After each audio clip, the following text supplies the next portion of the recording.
Na delu so člani teku na 400 metrov, prva skupina. Zelo hitro začne na drugi progi.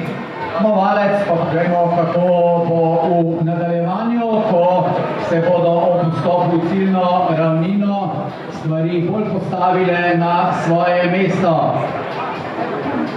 Sistem je enak, seveda kot pri dekletih, torej na koncu po teku tudi druge skupine bodo tekmovalci slovenskega prvenstva razvrščeni po rezultatih.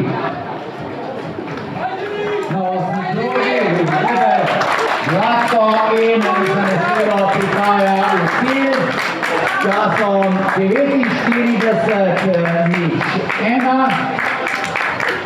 Ja, čestitke za zanesljivo zmago in to je čas, ki pomeni trenutno vodstvo. Seveda pa morajo svoje opraviti še člani druge, na papirju kvalitetnejše skupine.